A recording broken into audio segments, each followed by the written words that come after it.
की बात है। कौन सा रिजर्वेशन होगा? एससी और एसटी के लिए, एससी एवं एसटी के लिए जनसंख्या के अनुपात में आरक्षण, जनसंख्या के अनुपात में आरक्षण, अनुपात में आरक्षण, आरक्षण क्या बोल देंगे इसमें? सीट्स फॉर, या रिजर्वेशन भी बोल सकते हैं, seats for SC ST as per, as per, as per population ratio, as per population. यानी देखो, हर, मैंने कहा कि ये अधिकार किसको मिले हुए हैं? केंद्र के पास है कि राज्य के पास में? पहले तो ये लिखिए, मैंने अभी आपको कई बार बताया है, तो आप कहेंगे ये अधिकार भैया राज्य के पास में है, राज्य विधानमंडल इसको तय करेगा। अगर ये अधिकार राज्य के पास हैं तो अलग अलग राज्य की जनसंख्या जो है वो अलग अलग है, और उस राज्य में एससी एसटी का जो प्रतिशत है वो सब जगह अलग अलग है। तो वहाँ पर जितना प्रतिशत एससी और एसटी का है उस राज्य विशेष में, जिस भी राज्य से आप संबंधित हैं, तो उस राज्य में उतने ही प्रतिशत सीटें क्या हो जाएंगी? रिजर्व हो जाएंगी, कि भाई इतने प्रतिशत लोग इस आपका एससी एसटी के यहाँ पर हैं, तो इन लोगों को बढ़ने का आगे मौका मिलना चाहिए, क्योंकि राजनीतिक रूप से कहीं ऐसा ना हो कि इनका दमन हो रहा हो और इनको आगे ना बढ़ने दिया जाए, इसलिए रिजर्वेशन दिया गया, कि कहीं तो नहीं तो ऐसा होगा ना कि जो आपका बाहुबली जनजातियां होंगी तो वो उस तरह से उनको राजनीति में तो आगे नहीं आने देंगी, लेकिन जब रिजर्वेशन होगा तो वो आगे बढ़ेंगे। लेकिन उसमें भी क्या होता है? उसमें भी होते तो वही व्यक्ति हैं जो उनके द्वारा समर्थित होते हैं, और सब व्यक्ति फिर अपना अपना चुनाव लड़वाते हैं और उनके अधिकारों का पालन करते हैं, और फिर कमजोर व्यक्ति को तो फिर पपेट की तरह इस्तेमाल किया जाता है, उनको कठपुतली बना करके, क्योंकि जब तक व्यक्ति को अपने राजनीतिक अधिकार नहीं पता होंगे तब तक तो वो एक क्या बोलते हैं, कठपुतली की भांति, यानी कि एक पपेट की भांति ही व्यवहार करेगा। ठीक है, तो इसीलिए सबको अपने राजनीतिक अधिकार जान लेने चाहिए। अब देखो, जैसे मान के चलो एससी एसटी के लिए जनसंख्या के अनुपात में आरक्षण, अब यहाँ पर एक बात के लिए क्लियर रहना, जैसे हम आपसे कह दें कि वो जनसंख्या में आपका मान के चलो कुछ जो अनुपात बना, वो बन गया 15 का अनुपात, तो 15 सीटें किसके लिए हो जाएंगी? एससी एसटी के लिए। लेकिन याद रखना, इन 15 में से मुझे ये बताओ पुरुष कितने होंगे? कभी भी, चाहे कोई भी रिजर्वेशन हो, चाहे ये रिजर्वेशन हो या जनरल रिजर्वेशन हो, उसमें से 1/3 महिलाओं के लिए रहेगा। तो महिलाओं के लिए रहेगा तो 15, तो 15 में से कितनी महिलाएं हो जाएंगी? 15 का 1/3 कितना होगा? तो 5 तो हो जाएंगी इसमें वुमेन। तो मेल कितने बचे? 10 मेल बचेंगे, 10 मेल। बहुत बढ़िया, आप सबने ठीक बताया, एकदम से 10। तो ये बात हमेशा ध्यान में रखनी है। कोई दिक्कत, कोई परेशानी इस बात में? अच्छा जी। और यहाँ पर एक छोटी सी बात और लिख लेना, 23 योग्यताएं,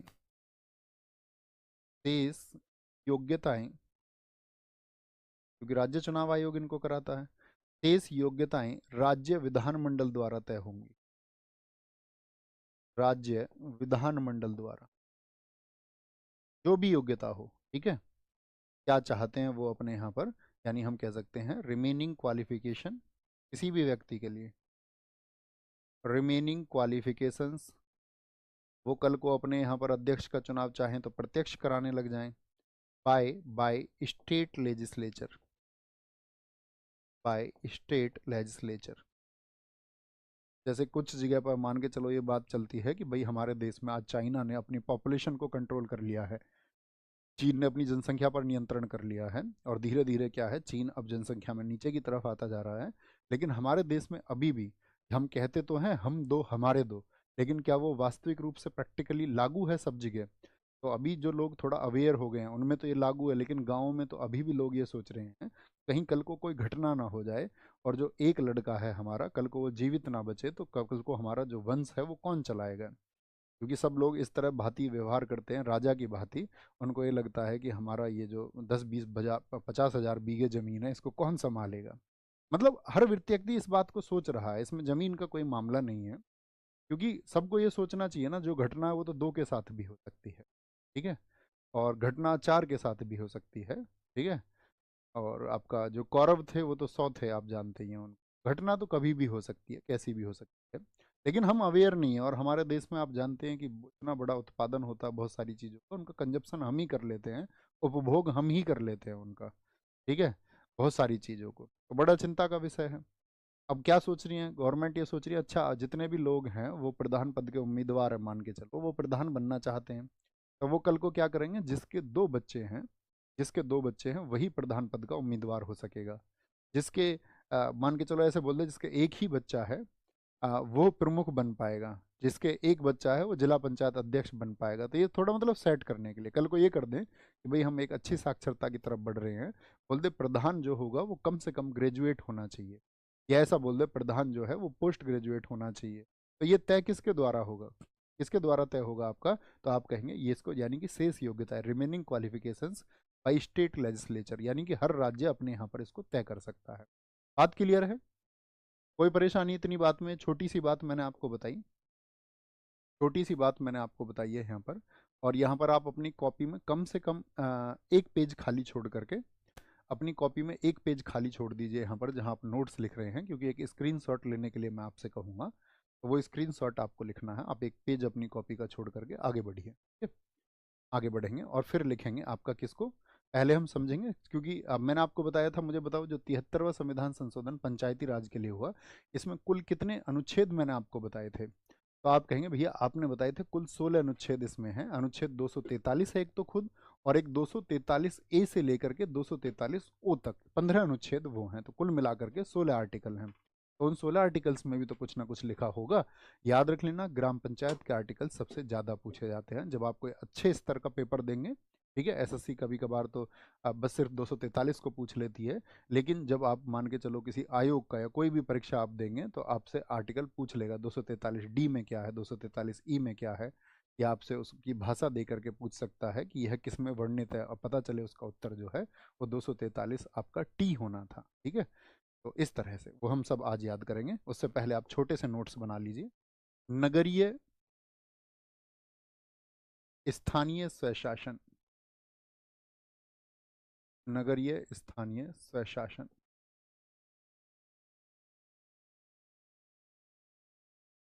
क्या बोलेंगे इसको? Urban.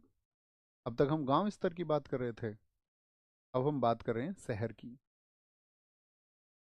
Urban local self government, ठीक है? अर्बन लोकल सेल्फ गवर्नमेंट, देखो पिछले स्तर से समझिए थोड़ा सा। जब मैंने आपको बताया था राष्ट्रीय जो सामुदायिक कार्यक्रम चला था, सामुदायिक विकास कार्यक्रम चला था, कम्युनिटी डेवलपमेंट प्रोग्राम, वो किस वर्ष में चालू हुआ था? तो आप कहेंगे 1952 में। तो वो सफल हुआ था या नहीं हुआ था? फिर मैंने बताया था 1953 में हमने नेशनल एक्सटेंशन सर्विस यानी राष्ट्रीय विस्तार सेवा को शुरू किया, तो वो भी उतना सफल नहीं हुआ। तो उसके बाद में एक कमेटी का गठन किया गया था, Balwant Rai Mehta committee, Ashok Mehta committee, P K Thungon committee, Gadgil committee, और अनेक प्रकार की कमेटीज़ ने अपनी रिपोर्ट दी। लेकिन वो सारी कमेटी की रिपोर्ट किसके लिए थी? पंचायती राज के लिए थी। और उस पंचायती राज में जो सबसे ज़्यादा बातें चल रही थी वो एक ग्रामीण स्तर में सुधार लाने की बात थी। आपको जान करके आप जानती हैं हमारे केंद्रीय स्तर पर मंत्रालय होते हैं, तो 1985 में तो पहली बार अर्बन मिनिस्ट्री को इंट्रोड्यूस किया गया है। मतलब 1985 तक शहरी क्षेत्र के लिए कोई मंत्रालय भी नहीं था। अब इन्होंने देखा कि भाई यार शहरी विकास भी बहुत ज़रूरी है, तो 1985 में तो पहली बार मंत्रालय बनाया गया था। और उसके बाद में आप जानती हैं कि 1992 में तो इनको संवैधानिक स्थिति यानी संवैधानिक दर्जा मिल ही गया। तो कौन सा संशोधन था इनके लिए, बताओ? कौन सा संशोधन था? तो आप कहेंगे इनके लिए था आपका 74वां संविधान संशोधन। और ये लागू कब हुआ था, इसकी तिथि आप मुझे बताएं। आप कहेंगे अगले वर्ष भैया लागू हुआ था, 1 जून 1993 को। तो 74वां ये कब का है? 1992 का है, ठीक है? नगरीय स्थानीय स्वशासन, जिसको हम कई बार शहरी पंचायत भी कहते हैं, तो वो ग्राम पंचायत है, वो गांवों के लिए है, और ये शहरों के लिए है, तो इसको अर्बन पंचायत भी कहा जाता है। सॉरी, लिखना इसको अर्बन पंचायत भी, शहरी पंचायत भी कहते हैं, शहरी पंचायत भी इसको कहा जाता है, ठीक है? अब याद रख लेना, इस तरह के प्रयास हुए 1687 में पहली बार, 1687-88 में पहला नगर निगम बनाया गया। कौन सा बना था? पहला नगर निगम, पहला नगर निगम घोषित किया गया था आपका किसको? मद्रास को। फिर बम्बई को बनाया गया था, मद्रास। फिर बम्बई को बनाया गया था इसके बाद में, और फिर इसके बाद में कोलकाता को बनाया गया। क्योंकि ये सब शहरी क्षेत्र थे, आप जानते हैं कलकत्ता, बम्बई, मद्रास, दिल्ली, ये भारत के प्राचीन शहरी क्षेत्र हैं। तो फर्स्ट यहाँ पर लिख लेना। फर्स्ट म्यूनिसिपल कॉरपोरेशन कौन सा बना था देश में? म्यूनिसिपल, भैया आवाज़ ठीक आ रही है ना अभी? बता देना है ना। फर्स्ट म्यूनिसिपल कॉरपोरेशन, कई बार ऐसा होता है कि मुझे पता नहीं चलता। फर्स्ट म्यूनिसिपल कॉरपोरेशन कौन सा बनेगा बताओ जी। भैया मद्रास, आवाज़ ठीक है एकदम से। तो देखो, पहला जब नगर निगम बना तो नगर निगम, अब इस शब्द पर आपको गौर करना है, इस शब्द पर गौर करना है। क्योंकि जब स्थानीय, हम तो एक बात जानते हैं ना, सीधे सीधे हम तो एक शब्द जानते हैं कि भाग 9 में पंचायत है आपका, वहीं पर हम जानते हैं भाग आपका भाग 9 में, भाग 9A में क्या है? नगर पालिका है, यानी कि म्यूनिसिपालिटी है। तो नगर पालिकाएं और नगर निगम, दो आप लोगों के मन में पर सवाल आने चाहिए, नगर पालिका क्या है, नगर निगम क्या है, नगर पंचायत क्या है। तो वहीं पर फिर इसको एक्सप्लेन किया गया कि जो आपका आपका नगर पालिकाएं हैं वो 3 प्रकार की होंगी। ठीक है, ये बात हमको सबसे पहले समझनी है, लिखना है इस बात को। जो हमारी नगर पालिकाएं हैं, म्यूनिसिपालिटी, नगर पालिकाएं, नगर पालिकाएं कितनी प्रकार की हैं? 3 प्रकार की। 3 प्रकार इसके हम पढ़ते हैं भारत में।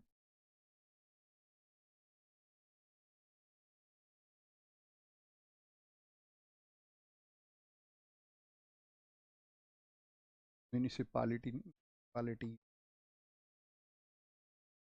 नगर पालिकाएं। तो पहला प्रकार कौन सा होगा भाई साहब इसमें? पहला प्रकार होता है आपका, पहले को हम बोलेंगे नगर पंचायत, जिसको सिटी पंचायत भी हम कहते हैं। नगर पंचायत यानी कि city panchayat, city panchayat. City panchayat से मतलब है आपका, सिटी पंचायत होती है आपका किसके लिए? साइड में कहीं लिख लेना आपका, ट्रांजिशनल एरिया। ट्रांजिशनल, ये कैसे होते हैं? ट्रांजिशनल एरिया होते हैं। अब भैया ट्रांजिशनल एरिया का क्या मतलब होता है? देखो, आज हम सब गांव में रहते हैं, आपने कभी देखा होगा अपनी रिश्तेदारी में कहीं आसपास कोई कोई गांव बहुत बड़ा होता है। आपने सुना भी होगा कि उस गांव में 8,000 वोट है, उस गांव में 10,000 वोट है, वहाँ पर 12,000 वोट हैं। तो बहुत बड़े बड़े गांव भी हैं। जैसे कि हम जाते थे आपका यहाँ मेरठ के पास में हमारे मामा का गांव था एक, कोहरे, आलमगीरपुर। तो वहाँ पे बहुत उस समय पे मेरे हिसाब से 7 साढ़े 7 हज़ार वोट वहाँ पर थी। तो बहुत बड़े बड़े गांव भी है।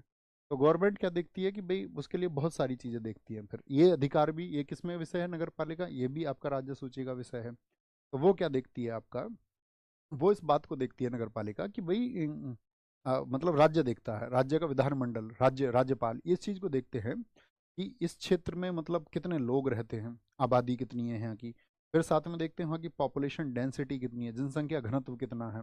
फिर विचार करते हैं ये क्षेत्र मतलब कितना टैक्स देता है, इस क्षेत्र में कौन कौन लोग हैं, ऐसे कितने लोग हैं जिनका भूमि से संबंध नहीं है, तभी तो आप शहरी कहोगे, नहीं तो ग्रामीण ही होगे, है ना। तो उन सारी चीज़ों को वो देखते हुए, ठीक है, क्या बोलेंगे, उन सारी चीज़ों को देखते हुए क्या बोलते हैं, वो तय करते हैं कि कौन सा क्षेत्र नगर पंचायत होगा। ठीक है, इसके छोटी सी परिभाषा लिखना, ये वो सारे क्षेत्र होते हैं जो ग्रामीण से नगर में परिवर्तित हो रहे हों। ग्रामीण से नगर में परिवर्तित हो रहे क्षेत्र। बात समझ में आई? परिवर्तित हो रहे क्षेत्र। आपने कभी देखा हो, पहले वो कोई गांव होता था, फिर वो धीरे धीरे कस्बा बन गया था, ऐसे ही तो शहर बनते हैं। Areas changing from